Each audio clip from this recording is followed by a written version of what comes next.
We are going to unit number 2 8623। ठीक है, जो हमारा कोड है और हमारा जो आज का टॉपिक है वो है child development at elementary stage. Elementary stage पे बच्चे की जो डेवलपमेंट है वो किस तरह से होती है, उसके कौन कौन से एस्पेक्ट्स पे और किस किस चीज़ में हम उनकी डेवलपमेंट जो है उस पर हमारा फोकस होता है, इवन टीचर्स का एज अ टीचर भी, और किस किस उसमें ज़रूरत होती है इसकी ना। So that's it's a so child development is divided into 3 stages. हम बच्चे की डेवलपमेंट को, बच्चे की जो डेवलपमेंट हो रही होती है उसकी, तो उसको हम 3 स्टेजेस में डिवाइड करते हैं। Number 1 early childhood, then middle childhood and adolescence. 3 stages हैं बेसिकली, जिसे हम डिवाइड करके और उसके हवाले से फिर हम डिस्कस करते हैं। ठीक है ना। आप देखिए, फर्स्ट ऑफ ऑल देखो कि फिज़िकल एंड मोटर डेवलपमेंट। जब हम फिज़िकल और मोटर डेवलपमेंट की बात करेंगे तो early child development encompasses physical, motor, cognitive and socio emotional development.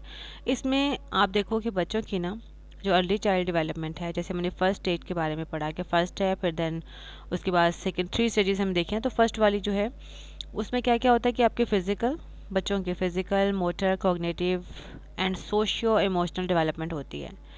ठीक है, फिज़िकल वो होगी जो उनकी जो मीन्स की हाइट वगैरह बच्चों की बढ़ती है, और जो मोटर है मीन्स के दे किसी भी काम को प्रैक्टिकली जब वो काम करने के काबिल होते हैं वो। उसके बाद कॉग्निटिव जैसे मेंटल एबिलिटीज़ हैं उनकी। सोशियो इमोशनल डेवलपमेंट है। सोशियो मीन्स के when they interact with other people in the society, लोगों के साथ इंटरेक्शन उनका होता है तो उनकी किस तरह से डेवलपमेंट होती है। The next is the physical development की जब हम बात करें कि फ़िज़िकल डेवलपमेंट क्या है, तो physical growth is quite dramatic and rapid during infancy. जब बच्चे बहुत छोटे होते हैं तो यू नो दैट कि उनकी हाइट बहुत तेज़ी से बढ़ रही होती है, वो जल्दी जल्दी बड़े होते हैं in as compare to the height. जब वो ज़रा और 12-13 साल की उम्र में हो जाते हैं या 14 साल की उम्र में चले जाते हैं तो वहाँ पर उनका जो ग्रोथ लेवल है वो वैसा नहीं रहता जैसा कि बहुत छोटे बच्चे होते हैं। तो छोटे बच्चे ज़्यादा तेज़ी से बढ़ते हैं। मोटर डेवलपमेंट देखिए, motor development includes gross motor development and fine motor development.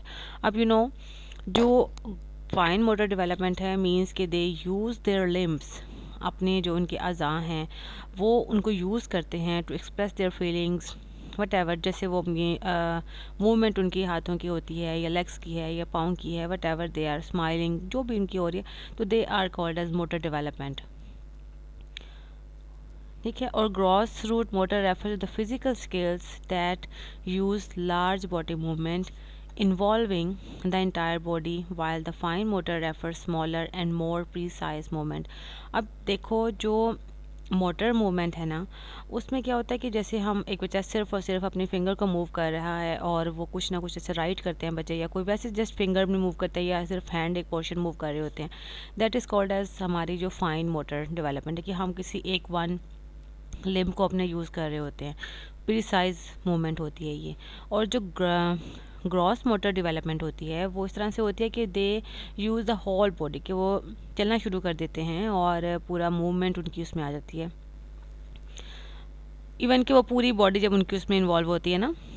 तो fine motor skills that requires hand eye coordination.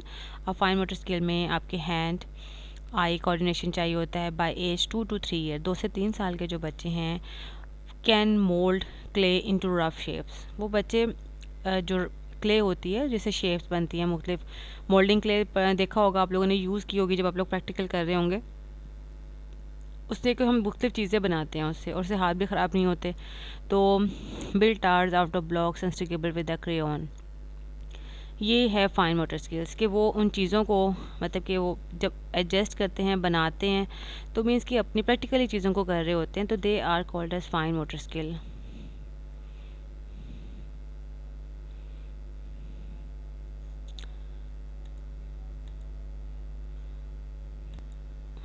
This point is about cognitive and intellectual development. Cognitive that's related to our mind, उनके जो mental abilities हैं उससे relevant होती है। और वो development कैसे होती है कि children not only grow physically but also mentally during early childhood, के बच्चे ना सिर्फ फिजिकली बड़े होते हैं बल्कि उनकी जो मेंटल कैपेबिलिटीज़ हैं, मेंटल एबिलिटीज़ हैं, वो भी ग्रो कर रही होती हैं।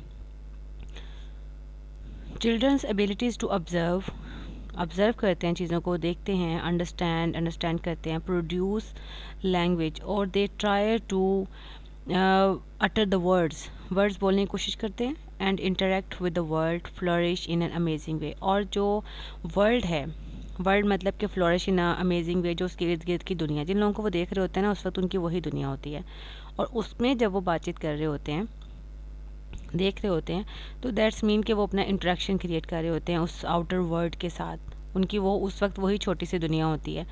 तो ये सब चीज़ें उनकी एबिलिटीज़ में शामिल हैं, ये भी उस वक्त ग्रो कर रही होती हैं। अब अकॉर्डिंग टू पियाजे, children in the early childhood, बच्चे अर्ली चाइल्डहुड में बिल्ड ऑन स्किल्स पे फोकस करते हैं, learned and mastered before infancy age, जो कि उन्होंने इन्फेंसी एज स्टेज से पहले जो है वो सीख ली होती हैं।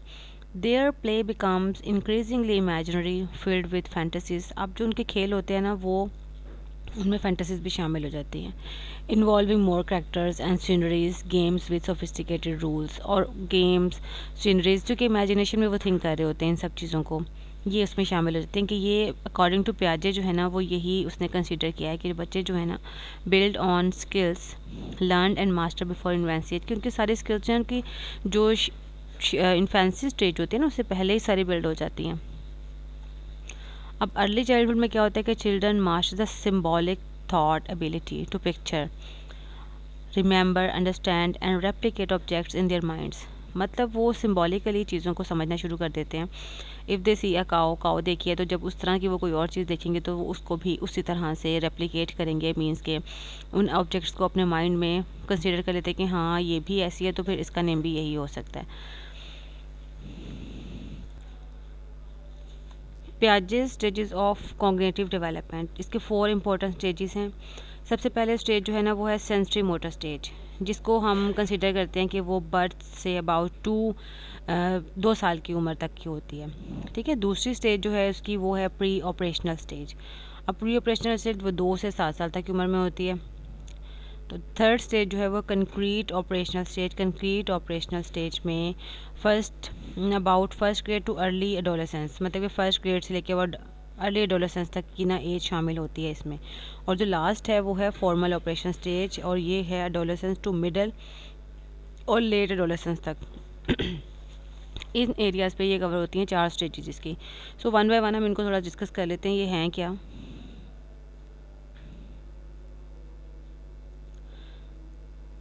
ठीक है, तो फर्स्ट ऑफ ऑल जो हम सेंसरी मोटर स्टेज की बात करें ना, तो knowledge of the world is limited but is constantly developing due to the child experience and interaction.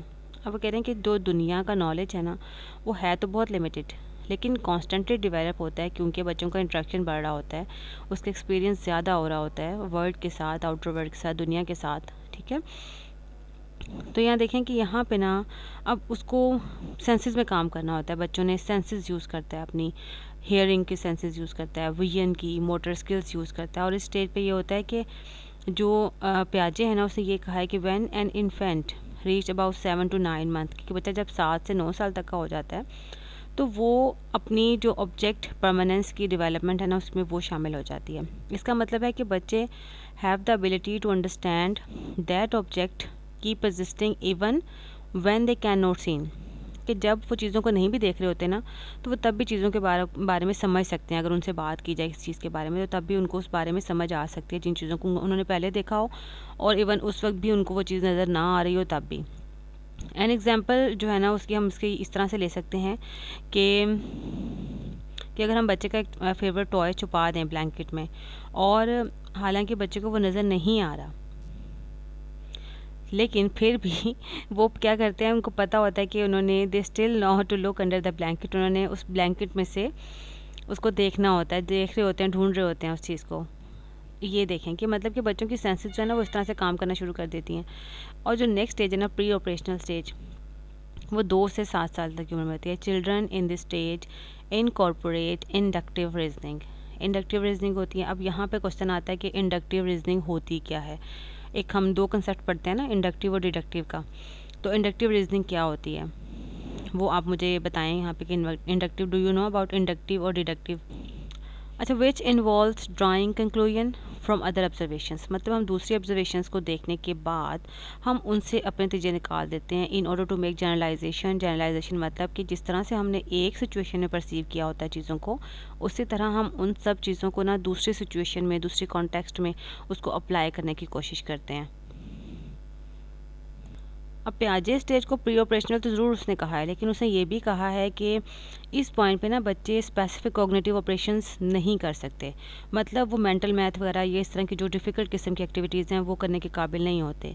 जहाँ तक हम सिम्बलिज़म की बात करें ना, तो उसमें बच्चा जो है इंगेज करता है, इंगेज होता है, और वो मतलब जो चीज़ उसने सीखी होती है या समझी होती है उसको दूसरी चीज़ों के साथ रिलेट करता है।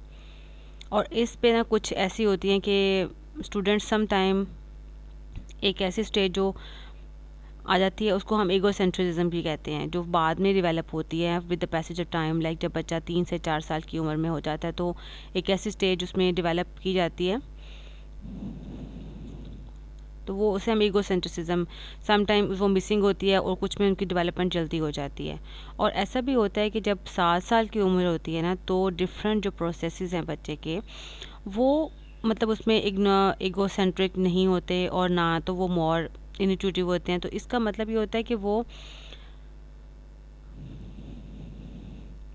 रैशनल थिंकिंग की तरफ नहीं जा रहे होते, वो जस्ट ना जनरली चीज़ों को कंक्लूड कर रहे होते हैं और जनरली उसको जनरलाइज कर रहे होते हैं। उनमें रैशनल थिंकिंग की एबिलिटी जो है वो डेवलप नहीं होती इस स्टेज पे। नेक्स्ट देखें कि आपके कॉन्क्रीट ऑपरेशनल स्टेज। अब जो ये स्टेज है ना 7 to 11 ईयर्स की होती है बेसिकली, और इसको हम कहते हैं कि ये ना अर्ली एडोलेसेंस बच्चे का जो है वो शुरू हो जाता है पीरियड। इस स्टेज में क्या होता है कि children begin to think logically. Concrete में आप क्या करते हो कि लॉजिकली बच्चे सीखना सोचना शुरू कर देते हैं अबाउट कॉन्क्रीट इवेंट्स के बारे में लॉजिकली सोचते हैं। अब उसमें क्या होता है कि वो ना अप्रोप्रिएट लॉजिक यूज़ करते हैं, जिससे उनके कॉन्क्रीट जो कॉग्निटिव ऑपरेशंस है ना वो मूवमेंट में आ जाते हैं। और क्या होता है कि वो न्यू थिंकिंग को ना जो उन्होंने सोची होती है डिफरेंट इवेंट्स में, जहाँ वो बातचीत कर रहे होते हैं, जहाँ वो इनकाउंटर करते हैं डिफरेंट सिचुएशंस में दूसरे लोगों के साथ, तो वहाँ पे उसको अप्लाई करने की कोशिश करते हैं। अब इसमें कि वो इनकॉर्पोरेट करते हैं इंडक्टिव रीजनिंग को, तो इसका मतलब है कि वो ऑब्जर्वेशन से, दूसरी ऑब्जर्वेशन से और जो है वो निकालते हैं। जैसे हमने पिछले स्टेज में पढ़ा था ना कि यहाँ वो अपनी इंडक्टिव रीजनिंग को मोटिवेट कर लेते हैं, वो कंटिन्यू हो जाती है उनकी, और वो कंक्लूजन्स लेते हैं अपनी ऑब्जर्वेशन से, उनको जनरलाइज करते हैं। इसी तरह से unlike the pre operational stage, children can now change and rearrange mental images and symbols to form a logical thought. अब क्या होता है कि बच्चे, जैसे प्री ऑपरेशनल स्टेज में ऐसा नहीं होता था, लेकिन अब इस स्टेज पे ऐसा होगा कि बच्चे चेंज कर सकते हैं, रीअरेंज कर सकते हैं अपने जो मेंटल इमेजेस हैं उसको, सिंबल्स को, to form a logical thought, एक ख़ास लॉजिकल किस्म का ख्याल बनाने के लिए। तो इसकी एग्जांपल जो है ना, इसके रिवर्सिबिलिटी की एग्जांपल हम लेंगे, जिसमें ये होता है कि चाइल्ड, बच्चा क्या करता है, उसमें ये एबिलिटी डेवलप हो जाती है कि तो वो एक एक्शन को रिवर्स कर सकता है just by doing the opposite.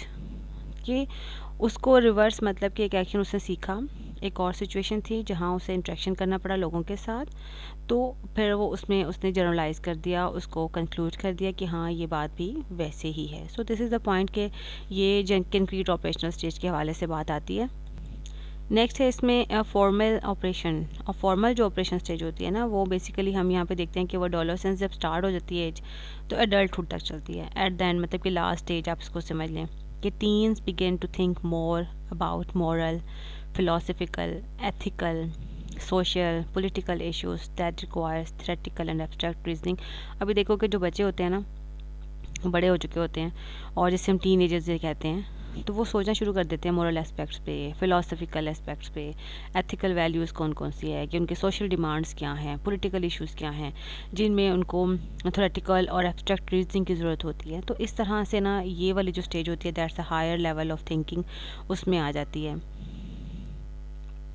अभी देखो इसको हम कहते हैं कि इस स्टेज पे ना पियाजे ने कहा है कि जो कॉग्निटिव डेवलपमेंट है ना, वो डिफ़ाइन करती है कि बच्चों के हवाले से कि उसमें इस किस्म की एबिलिटी आती है कि to think more rationally and systematically about abstract concepts and hypothetical events.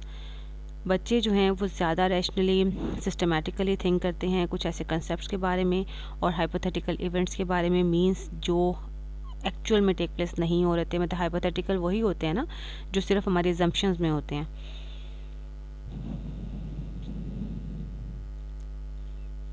अच्छा, यहाँ पे ऐसा होता है कि यहाँ पे ना कुछ नेगेटिव एस्पेक्ट्स भी होते हैं कि उसमें ना बच्चे एडोलेसेंस वाले पीरियड में ना developing some egocentric thoughts which includes the imaginary audience and the personal फैबल।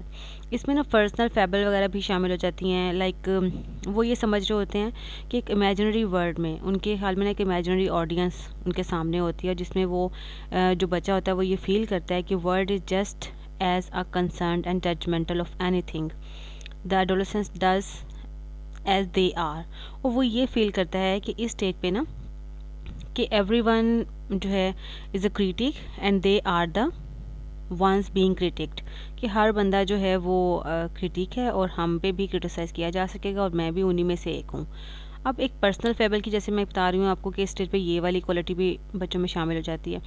उसका मतलब होता है कि जब जो बच्चे इस स्टेज पे पहुँच जाते हैं ना वो ये फील करते हैं कि सिर्फ वही जो है ना पर्सनली फेबल की अगर बात करें तो वो कहते हैं कि हम यूनिक हैं और जो कुछ हम करते हैं ना वो भी यूनिक है। मतलब कि हम, और वो ये सोचते हैं कि if they are the only ones that has ever experience what they are experiencing and that they are invincible and nothing bad will happen to them. और वो कहते हैं कि अगर हम ऐसा कुछ भी करेंगे ना तो हमारे साथ कभी कुछ बुरा नहीं होगा, और जो बुरा जो होता है ना वो सिर्फ दूसरों के लिए होता है। ये इस किस्म की पर्सनली फेबल और जो ईगोसेंट्रिक थॉट्स है ना ये इस स्टेज पे डेवलप हो जाते हैं बच्चों में।